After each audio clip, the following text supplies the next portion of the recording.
OCO, and welcome to our second virtual Living Story Corner.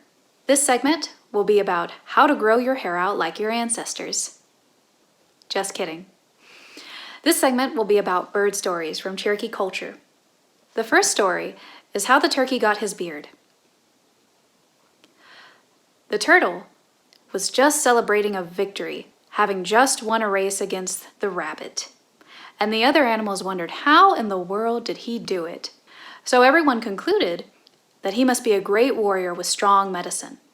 But the turkey wasn't convinced. The turkey was convinced that the turtle must have played a trick on everyone and the rabbit. The turkey thought to himself, "That turtle can't run. He can barely even crawl. There's no way he won that race fairly." So the turkey decided that he would teach the turtle a lesson. One day the turtle was coming home from war, with a scalp tied around his neck that he had taken from an enemy. The turkey saw this, and he called out to the turtle, and he said, "Turtle, you're not wearing that scalp right. It's hanging far too low on your neck, and it's dragging along the ground. Let me show you the proper way of how to wear it." And the turtle, not suspecting anything, said, "Okay, show me how to wear this." So the turkey grabbed hold of the scalp, put it around his neck, and fastened it right below his chin, and said, You see, turtle, this is the proper way of how to wear the scalp." And he walked back and forth right in front of the turtle, showing off the scalp and showing him the proper way of how to wear a scalp. And the turkey asked him, Do you see that this is the proper way how to wear it?" And the turtle said, "Yes, I do see. You've got it just below your neck, and the way that it hangs, why, it's like a beard." And the turkey said, "Yes, it's exactly like that. Here, let me walk a little farther in front of you and really show it off." And the turtle said, "Okay, but don't go too far." And the turkey said, "Oh, I won't." So the turkey went a little bit farther in front of the turtle. And he said, "You see how it even looks better when I'm farther away from you?" And the turtle said, "Yes, it looks like it's really catching the light. Could you please bring it back?" And with that, the turkey ran off. And the turtle grabbed his bow, grabbed some arrows, and shot the turkey right in his legs, which is why the turkey walks the way that he does today. The turtle, feeling dejected from the loss of his scalp, remembered that he had a beautiful whistle. So the turtle took his whistle, and he began whistling with it. And he whistled all day long with it. And he went off and he showed the other animals his beautiful whistle. And then the other animals got jealous. One animal in particular was the partridge. The partridge had no whistle or song of his own. So he asked the turtle's permission to borrow his whistle. The turtle was a little suspicious because he remembered the last time a bird had borrowed something from him. But the partridge reassured the turtle, "I won't go very far, and you can stay right beside me as I practice with the whistle." The turtle agreed to this. The partridge took the whistle then, and he started whistling with it. And he started whistling, and he began whistling. And the turtle told him, "Oh, you sound very good with that whistle. You're doing a really good job with that." And the partridge said, "Thank you, but how does it sound from over here?" And the partridge flew a little ways from the turtle. And the turtle said, "Oh, it sounds very good from over there, but please don't go too far away." And the partridge said, "Oh, I won't. But I'm wondering, how does it sound from way over here?" And the partridge flew a little bit farther away, and the turtle, rushing to catch up with the partridge, said, "It sounds really, really good from there, but please don't fly too far." But the partridge, with a glint in his eye, said, "How about this?" And he spread his wings, and he flew to the topmost branch of a tall tree, leaving the poor turtle on the ground, looking after him. And the turtle, really dejected from the loss of his scalp and his whistle, grew ashamed to have anyone see him. And that's why he draws himself into his house anytime anyone approaches. The last story I want to share with you is the ball game of the birds and the animals.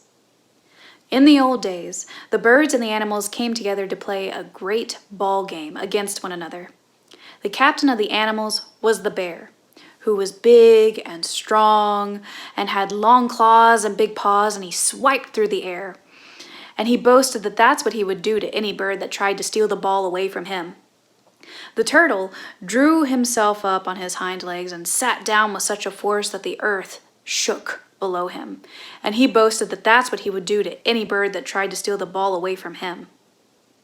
The captain of the birds was the eagle, who could fly the highest and see the farthest, with his co-captain being the hawk. Now the birds were lined up on one side of the field and the animals on the other, and the teams were waiting for the go-ahead from their captains. When the birds noticed these two little specks scurrying along the ground and up the trees, and they ran right up to the birds and to the eagle captain. And the birds noticed that these were little animals. And the animals asked the birds if they might please join the bird team. Well, the birds talked amongst themselves, and they asked the little animals, "Well, you have 4 legs. Why don't you join the animal side and join the animals team?" And the 2 little animals said, "Well, we tried, but they just laughed at us and they said that we were too small and they ran us off." The birds didn't think that this was too kindly. So they talked amongst themselves and they said, "Well, we don't know how these 2 will play with us. They don't have any wings." So the birds talked some more and they decided that they would build wings for the 2 little animals. And the animals were so overjoyed and glad at this, at the prospect of being able to join in the game. And so the birds thought amongst themselves, what can we make out of wings for these 2 little animals? One of the birds realized that they could make some wings from some drum leather. So they took some leather and they took some cane splints and they fastened them on to one of the little animals. And he became the bat. And the bat was small and he could dart around and he could fly around and he had this wonderful sense of direction. Now the other little animal, the birds thought and thought because they had run out of leather. They couldn't fashion any more wings for this little animal. And so the birds thought, well, what we'll do is we'll stretch out his sides. So 2 birds got on one side, on either side of this animal, and they drew his skin and stretched his skin apart. Well, that little animal took off and he flew off and glided on limbs. And he glided from limb to limb in the trees, and that became the little flying squirrel. The bat and the flying squirrel were ready to begin the game. The signal was given, and the flying squirrel ran after the ball. And he took the ball and grabbed it in his teeth and ran up a tree and started gliding from limb to limb, and he kept the ball in the air, passing it to the other birds. The bear rushed after the ball, but the marten took it away from him and passed it to the bat. And the bat was flying low to the ground, and he was doubling back and forth and over and under. And they took the ball, and he scored it so many times that the birds won the ball game. And the bear and the turtle didn't even get to touch the ball. And that's how the birds won the ball game against the animals. Hi, my name is Katie Pellin. I work for Cherokee Nation Cultural Tourism. Today I'm going to be sharing an activity with you. It's to go on with the storytelling that Candice Byrd has been doing about the legends of our birds. This activity is going to be a pine cone bird feeder. It just takes some simple ingredients. This is some twine that I happen to have. You can use ribbon, you can use yarn. They do recommend that you do not use fishing line because the birds can get tangled up in that. So what I've done is I've taken the string, I tied it around the top up here, and then you're going to take either a butter knife. I like using this little spatula that I have, and you just put the peanut butter on there. And then you're going to put this peanut butter up inside of the pine cone the best you can. And as you do that, all the way around, and once it's completed, you're going to roll it in birdseed. Now, if you do not actually have birdseed, you can still make this bird feeder just using peanut butter because it's high in energy for the birds, and the birds will still enjoy eating it. So I hope you enjoy this project. Thank you. Wado. Wado, and thank you for listening to my stories today. I was wondering if anybody has any favorite birds of their own. It is springtime, and the birds are out in numbers this year. If you'd like to comment or share with us your favorite kind of bird, whether that's a songbird or whether that's a hunting bird, we would like to know.